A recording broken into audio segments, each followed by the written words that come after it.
L'influence grandissante des grandes fortunes sur les décisions politiques aux États-Unis n'est plus un secret. Aujourd'hui, nous allons parler de la mafia dirigée par Donald Trump. Et l'investiture de Donald Trump en janvier dernier l'a encore une fois confirmé de manière spectaculaire. Ce jour-là, la scène ressemblait moins à une cérémonie républicaine qu'à un sommet des maîtres de l'économie mondiale. Parmi les invités figurait Elon Musk, PDG de Tesla et de SpaceX. Considéré comme l'homme le plus riche du monde avec une fortune estimée à 433,9 milliards de dollars. Jeff Bezos, fondateur d'Amazon avec 239,4 milliards de dollars. Mark Zuckerberg, PDG de Meta, anciennement appelé Facebook, possédant 211,8 milliards. Rien que trois, ils représentent une puissance financière qui dépasse le PIB de nombreux États. La valeur nette cumulée des fortunes présentes ce jour-là était estimée à environ 1280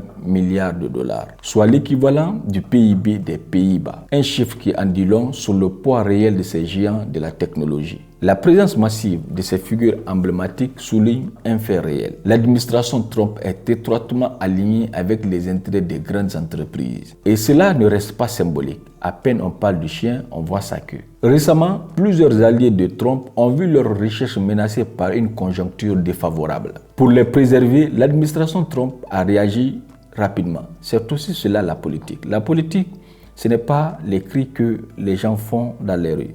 La politique, ce n'est pas ce qui se dit dans les cafés-bars, dans les kiosques. La politique, c'est au-delà de tout cela. C'est les intérêts. Tu touches aux intérêts des alliés d'un président, tu le touches indirectement. C'est clair. Beaucoup le savent, mais beaucoup ne le savent pas aussi. Les gens pensent que c'est les beaux yeux des uns et des autres qui intéressent les politiques.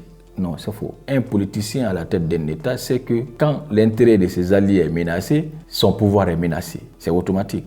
Alors, qu'est-ce que l'administration Trump a fait? L'administration Trump a réagi en suspendant provisoirement de nombreux droits de douane sur les importations. Une mesure qui, en surface, semble économique. Mais dans le fond, elle est purement stratégique et protectionniste. Elle vise à freiner l'entrée des concurrents étrangers, notamment chinois. Parce que s'il y a des gens aussi craints par les États-Unis à l'heure où nous sommes, c'est les Chinois. Ils ne sont plus à l'heure de l'amusement. Tu leur laisses un peu d'espace, ils bombardent tout économiquement sur leur passage. Donc pour les freiner, pour avoir le dessus sur eux, il faut utiliser les stratégies. L'administration Trump a compris que sans les stratégies, ses alliés ne peuvent pas prendre le dessus sur la Chine.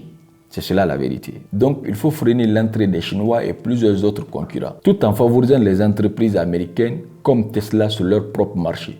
Alors, c'est une stratégie certes, mais c'est aussi une volonté très protectionniste, ce que certains pays ne font pas. Je ne sais pas par peur de quoi, on ne peut pas être mieux que ce soit. L'avantage que tu n'as pas pris ou tu n'as pas eu chez toi, tu ne peux pas l'avoir ailleurs.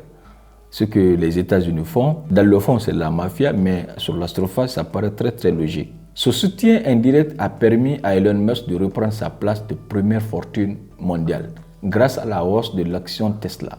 Encouragé par cette absence de concurrence, sa fortune a grimpé en une seule nuit, entre mercredi et jeudi. Et voyons ce que dit cet article par rapport à cet événement. Droit de douane, Elon Musk redevient l'homme le plus riche du monde grâce à un énorme bond de l'action Tesla. Elon Musk s'est enrichi de près de 36 milliards de dollars dans la nuit de mercredi à jeudi, grâce à l'énorme bond du cours de l'action Tesla à la bourse de New York. D'autres milliardaires ont également vu leur fortune grimper en flèche grâce aux fortes hausses sur les marchés boursiers après que le président Donald Trump a temporairement suspendu l'introduction de nombreux droits de douane à l'importation.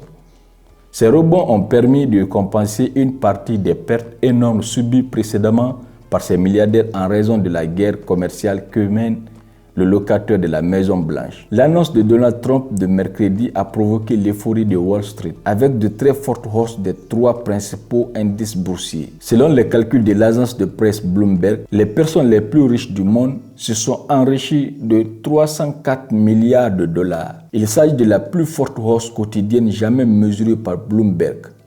Les actions de Tesla ont bondi de 23% mercredi, faisant passer la fortune d'Elon Musk à environ 326 milliards de dollars, ce qui fait de lui l'homme le plus riche de la planète. Le fondateur d'Amazon, Jeff Bezos, a lui vu sa fortune augmenter de 18,5 milliards de dollars pour atteindre 210 milliards de dollars. Mark Zuckerberg, dirigeant de Meta, la société mère de Facebook, s'est enrichi de près de 36 milliards de dollars pour atteindre 207 milliards de dollars.